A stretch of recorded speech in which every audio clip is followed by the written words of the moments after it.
Dalam Bapa dan Putra dan Roh Kudus. Amin. Allah, kami bersyukur kami Kau panggil sebagai garam dan terang dunia. Kami Kau ajak untuk bisa memberikan yang terbaik kepada orang di sekitar kami, sekecil apapun, dengan perbuatan, tindakan, perkataan, dan sikap kami.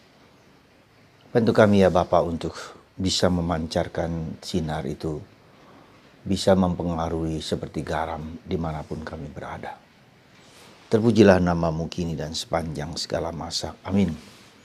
Para saudaraku terkasih dalam Kristus, hari ini Yesus mengajak kita untuk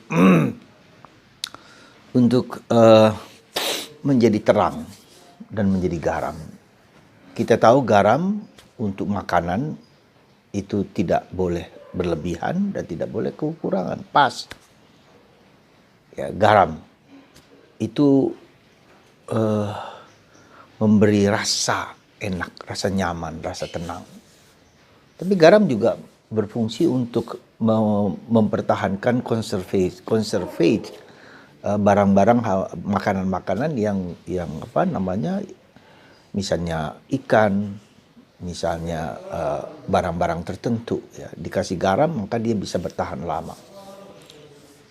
Nah, jadi fungsi garam adalah membuat kita bisa memelihara sesuatu yang baik dan memberi rasa enak, merasa nyaman.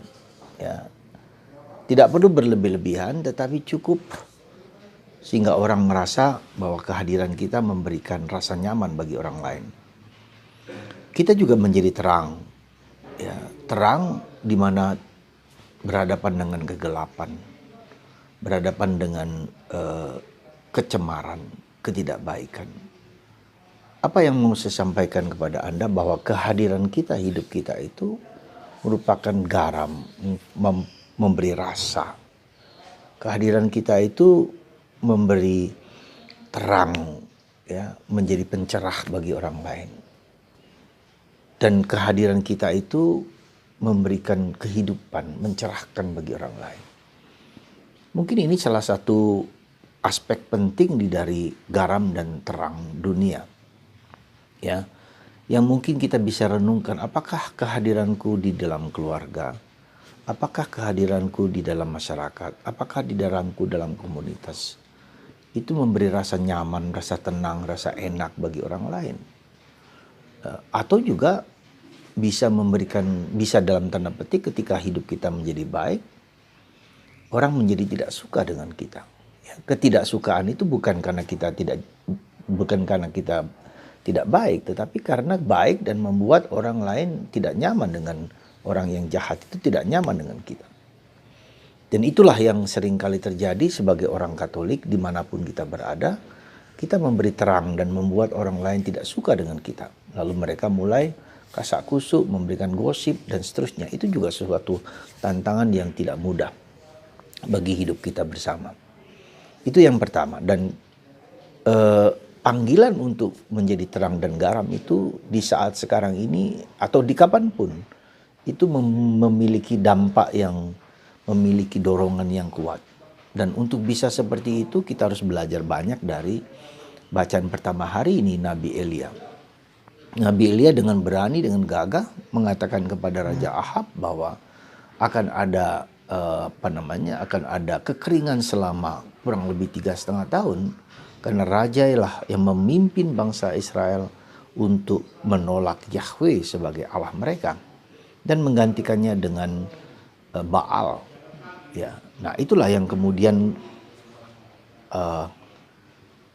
Elia marah dan kemudian raja juga marah kepada Elia dan kemudian Elia diminta oleh Tuhan untuk bersembunyi di Sungai Kerit selama 3,5 tahun. Di tempat tersembunyi, di tempat pengasingan, dalam kesendirian, dalam keheningan dan kesunyian, dalam pengorbanan tidak bertemu dengan orang lain, dia diberi makan oleh burung gagak untuk mendapat makanan yang cukup untuk itu. Nah, selama 3,5 tahun itulah kemudian dia diperintahkan oleh Allah untuk pergi ke Janda Sarfat. Bukan kepada orang Israel, yang selama 3,5 tahun mengalami kekeringan, tapi kepada janda Sarfat, kepada orang Sidon, kepada orang kafir. Ya, jadi kita lihat di sini dorongan untuk berbuat baik, dorongan menjadi terang itu menjadi sangat powerful ketika itu berasal dari Tuhan. Ketika Tuhan memerintahkan itu kepada kita untuk berbuat baik. Nah, karena apa? Karena berbuat baik dan memberi kesaksian tentang terang itu menghadapi tantangan yang tidak mudah. Karena banyak orang yang suka dengan kegelapan, suka dengan kejahatan. Maka dia menjadi tersinggung atau dia menjadi tidak suka ketika ada banyak orang yang baik, yang dikonfrontasi dengan kehidupan dia. Nah, jadi saudaraku terkasih dalam Kristus, mari kita terus seperti Nabi Elia, duduk diam hening sunyi di tempat di Sungai Kerit, di mana air mengalir dari sumber yang paling sempurna dari Allah sendiri.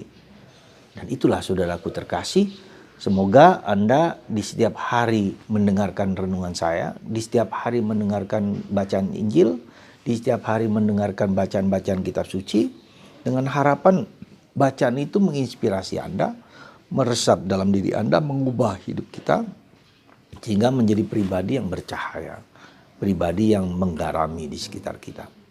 Dengan cara demikianlah kita mulai bergaul dengan Tuhan, mengerti, memahami kehendak Tuhan dalam diri kita. Semoga panggilan untuk menjadi terang dan garam sungguh merupakan suatu dorongan yang harus kita perjuangkan. Terlebih kita melakukan sekecil apapun karena Tuhan meminta kita, mendorong kita untuk berbuat baik bagi orang lain. Dengan cara demikianlah kita menjadi bahagia. Kebahagiaan itu bukan sebanyak mungkin saya mendapatkan sesuatu, tapi sebanyak mungkin saya memberikan sesuatu kepada orang lain. Jangan sampai tangan kanan tahu apa yang diberikan tangan kiri, atau sebaliknya. Jangan sampai tangan kiri tahu apa yang diberikan tangan kanan. Berbuatlah baik, jangan lelah berbuat baik, kata Santa Teresa dari Kalkuta. Jangan lelah berbuat baik. Semoga Anda dan saya tidak lelah berbuat baik. Terlebih di tengah-tengah kesulitan-kesulitan yang kita hadapi, entah itu suami Anda, entah istri-istri Anda, entah itu anak-anak Anda, atau orang-orang yang Anda cintai, yang sungguh-sungguh menjauh dari Tuhan dan keluarga dan kita semua. Tuhan memberkati Anda semua, mengasihi Anda semua, sehingga dorongan Anda, kita semua untuk berbuat baik berasal dari Tuhan, dari dalam hati kita yang terdalam. Berkat Tuhan atas Anda, dalam nama Bapa dan Putra dan Roh Kudus. Amin.